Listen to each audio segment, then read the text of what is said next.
Hello, this is Britton LaRoche, Senior Solutions Architect with MongoDB. Today we're actually going to create some charts for our application that we've imported. This is the Realm demo and the charts that go with it. And so one of the first things that we're going to do is actually go into Realm, and we're going to see that we've imported our two applications, the inventory sync for the mobile devices and the inventory application, where we're actually going to have the application running and the charts that are associated with it.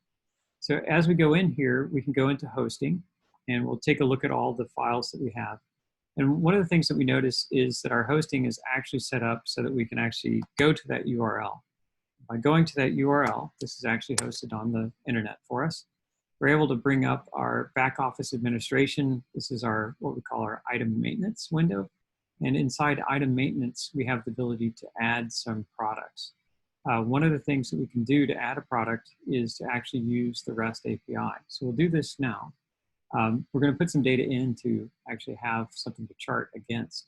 So if we click REST API add, we're going to go to a post wrapper, which is basically just an HTML page. It's going to do a post, just like Postman, to this webhook that's hosted inside MongoDB Realm. And it's going to actually allow us to create a new product.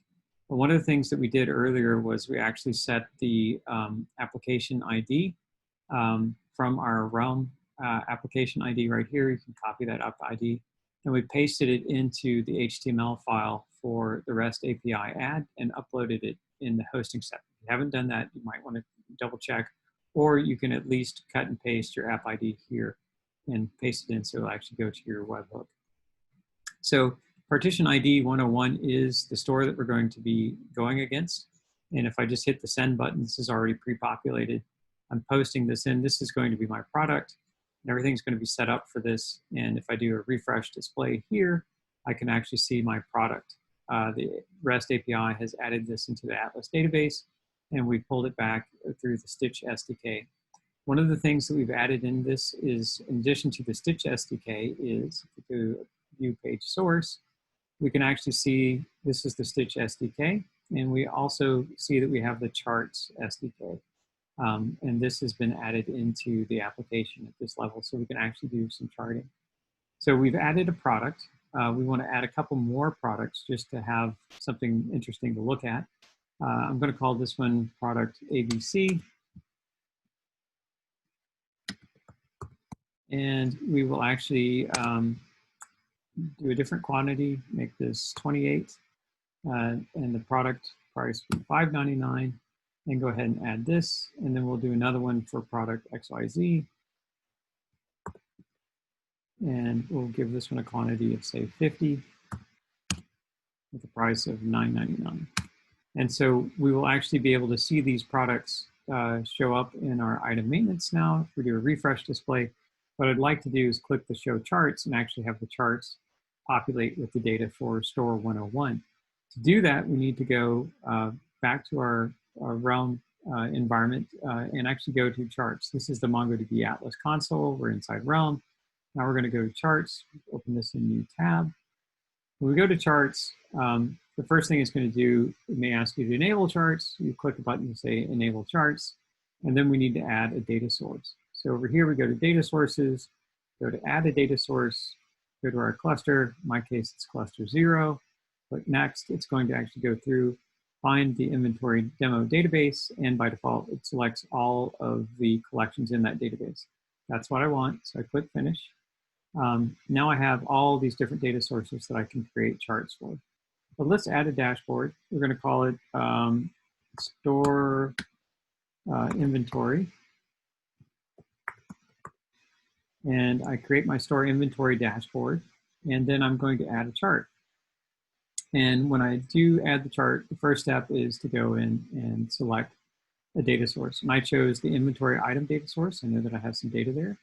I want to do a couple of things. I'm going to pick a particular chart. I want to be able to see kind of a donut chart of all of the inventory items that I have in that store and what the percentages are and how that looks. So I'm going to look for the name of the item, and I'm going to look at the quantity.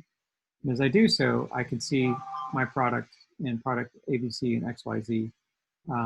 It's all set up and it's working. So this is great. My chart is good. I'm going to call this store inventory. And I gave that chart a name, and I'm going to go ahead and save and close it. I'm going to add another chart that's interesting, but I'd really like to see something in a tabular format so that I can actually go in and manipulate the data. So I'm going to go in and add another chart. Just go over here.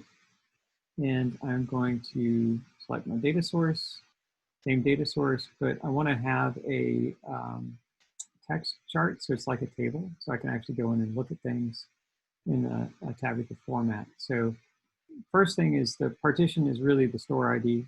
I'm going to drag that over. Then I want to see what the quantity is, and then I want to see what the price is. And then I don't want binning on. I want to see what the partition is, the quantity. Oh, and I also want the name. I want the name of the product. Oh boy, drag this over again. Maybe I have to drag it. Let me sort it. There we go. There we go. ID. Oh, actually, I don't want the ID. I want the partition. Drag this down here, and then drag this up, and get rid of the ID. And that's exactly what I want. Piece of cake. I want the store ID, the name of the product, the price, the quantity. What I'd really like to see is how much is this, what's the potential sales that I have here? What would be my inventory value if I were to sell it? And so what I can do is add another field. I'll call it inventory value. And I'm going to make it a calculated field of price times quantity.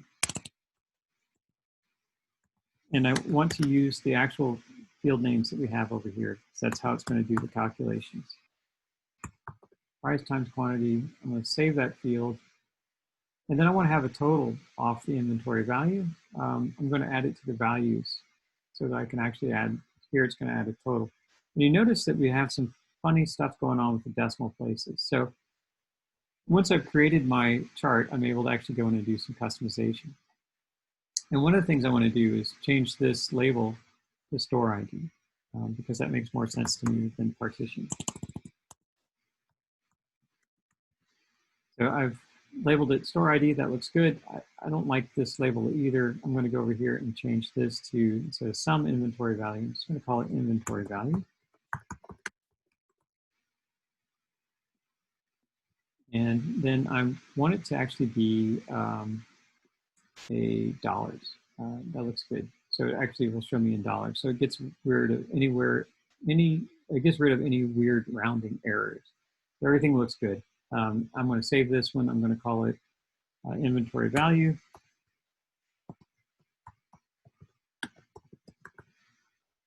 And I'm good to go. So I save this and I close. Now, when I do this, I have a dashboard, but I want to be able to share this dashboard with my application and with anyone else that has access to this information. So I want to turn on and embed this chart. To do so, I'll click embed this chart. And what it says first is I don't have external sharing turned on. I need to be able to share it outside of this. So I say, okay, let's configure it in external sharing. I'm going to turn that on. And I don't want it to be authenticated. I want anyone to be able to access this data. You may or may not want this. If you want authenticated, you can go and research this. For the purpose of this demo, we're just going to do unauthenticated access so everyone can see the data. I'm going to go back.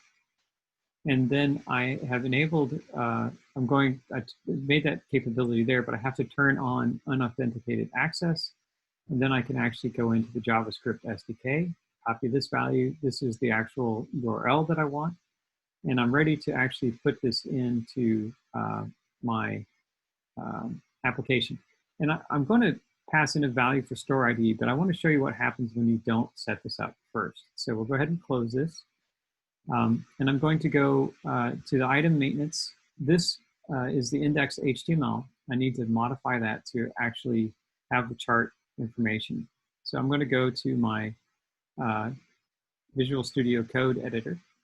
And I'm actually in the index HTML, and I have the chart URL. This will be different for your application. And I paste that in.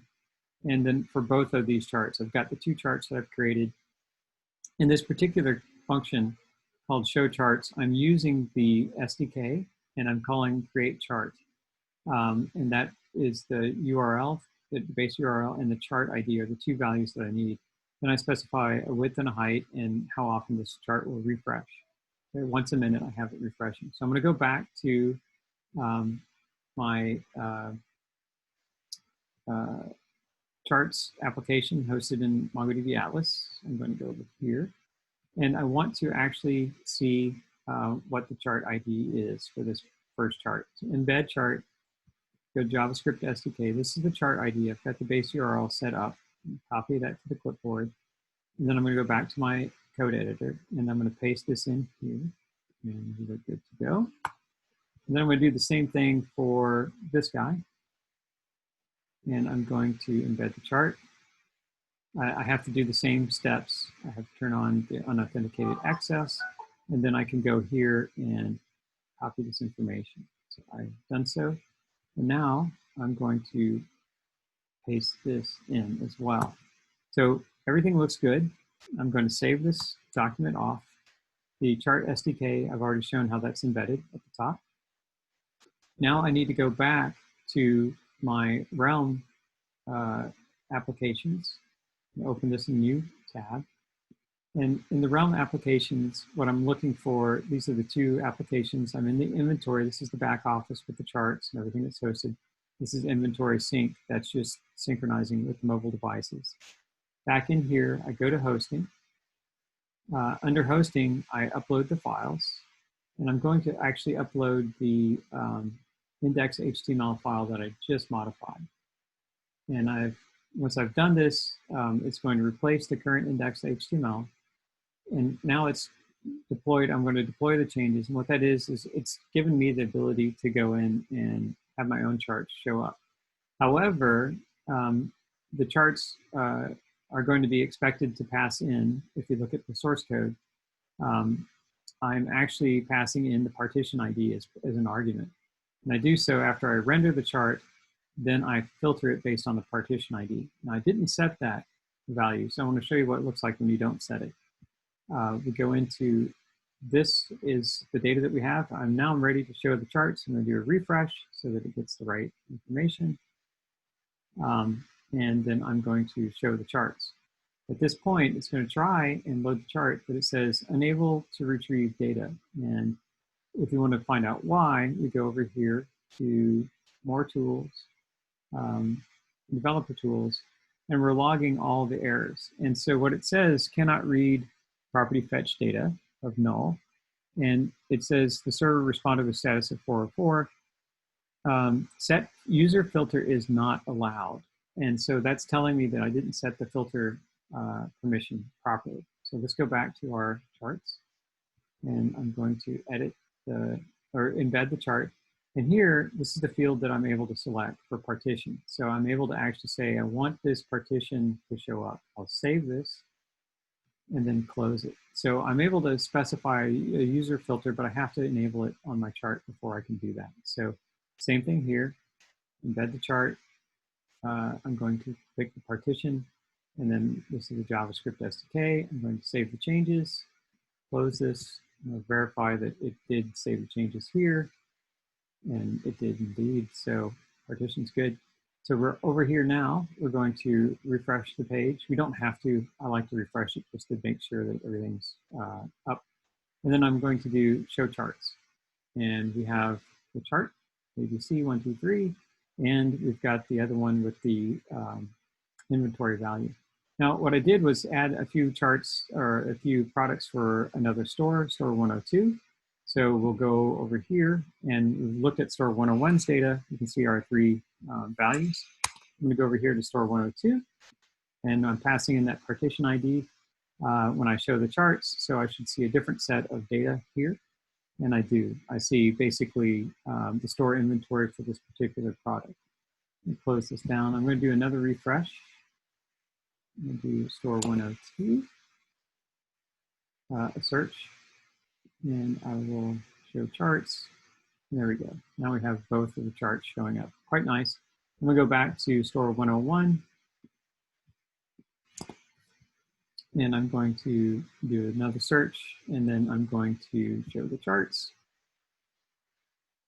And here we have. So there is a little bit of a delay. I'm not sure why it's not showing the second chart. It may be that there's a refresh every 60 seconds. Just a little bit of an odd twitch, or maybe some sort of timing in my JavaScript. I'm not sure. I'm just calling the functions directly, and I'm pulling back two charts, one right after the other. But that's it. That's how you do charts, and that's how you set it up in MongoDB. We created a chart, and we embedded it. Thank you for your time.